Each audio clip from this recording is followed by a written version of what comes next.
धुळे इथं डॉक्टरला झालेल्या मारहाणीचे पडसाद संपूर्ण महाराष्ट्राप्रमाणे सिंधुदुर्ग जिल्ह्यात सुद्धा उमटले। जिल्ह्यातल्या सर्व खासगी डॉक्टरांनी गुरुवारी आपापले दवाखाने बंद ठेवून या घटनेचा निषेध केला। सावंतवाडीत सुद्धा डॉक्टरांनी निषेध फेरी काढत पालकमंत्री आणि प्रांताधिकारी यांना निवेदन दिलं। सावंतवाडी तालुक्यात खासगी डॉक्टरांनी एकत्र येऊन गुरुवारी निषेध रॅली काढली। प्रत्येक डॉक्टरांनी काळं वस्त्र परिधान करून ही रॅली काढली। सावंतवाडीचे प्रांत विठ्ठल इनामदार यांना बंदचे निवेदन देण्यात आलं। तसंच रॅली काढून जिल्ह्याचे पालकमंत्री दीपक केसरकर यांच्या कार्यालयापर्यंत नेली आणि त्यांनासुद्धा डॉक्टर असोसिएशनच्या वतीनं सर्वांनी खासगी दवाखाने बंद केले असल्याचं निवेदन दिलं। त्याचप्रमाणे पालकमंत्री यांच्याशी संवाद साधून आपल्या मागण्या सादर केल्या। एखाद्या गंभीर आजाराचा रुग्ण बंदच्या दिवशी आला तर त्याला सरकारी दवाखान्यात दाखल करून घ्या, पण खासगी दवाखाने बंद ठेवा, असं तालुका डॉक्टर असोसिएशनच्या वतीनं डॉक्टर राजेश नवांगुळ यांनी आवाहन केलं होतं। यावेळी doctor Shantanu Tendulkar, Amol Pawaskar, Milind Khanolkar, Dheeraj Sawant, doctor Revan Khatavkar, doctor Swar, doctor Vaje, doctor Lele आदी उपस्थित होते। डॉक्टरांवरती होणारे हल्ल्याचं प्रमाण जे वाढलेलं आहे, हल्लीच धुळ्यामध्ये ज्या डॉक्टरांवरती जी अमानुष मारहाण झाली त्याच्यामध्ये त्यांचा कवटीचा हाड आणि एक डोळा निकामी झालेला आहे आणि हे प्रसंग वारंवार घडत आहे। किंबहुना गेल्या 8 दिवसात असे 5 प्रसंग घडलेले आहेत।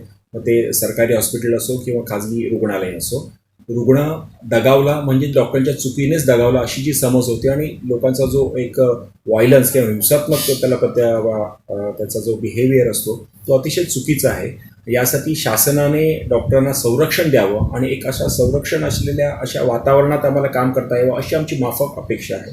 किंबहुना भारतीय संविधानाप्रमाणे ॲक्ट 21 प्रमाणे जगा जगू द्या, आम्हाला सुरक्षित वातावरणात जगायचा हक्क हा एक सामान्य नागरिक म्हणून भारताचा आहे, तेवढा आम्हाला हक्क द्या एवढीच आमची अपेक्षा होती आणि केवळ तेवढ्यासाठीच आम्ही हा जो संप पुकारलेला आहे किंबहुना काल संध्याकाळपासून तो पुकारलेला। आम्ही ह्याच्यामध्ये सगळं वैद्यकीय सेवा बंद ठेवल्या असत्या तरी कुठलीही इमर्जन्सी जर आली तर ती इमर्जन्सी आम्ही सर्व डॉक्टर मंडळी जाऊन सरकारी रुग्णालयामध्ये अटेंड करणार आणि कुठल्याही रुग्णाचं ह्यात नुकसान होऊ नये याची काळजी आम्ही घेत आहोत।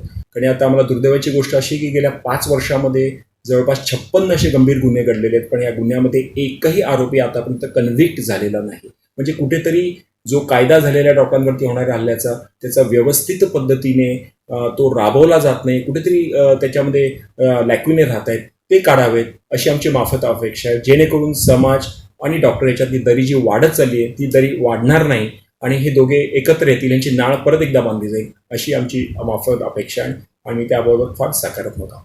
अमित पालव, कोकण नाव, सावंतवाडी।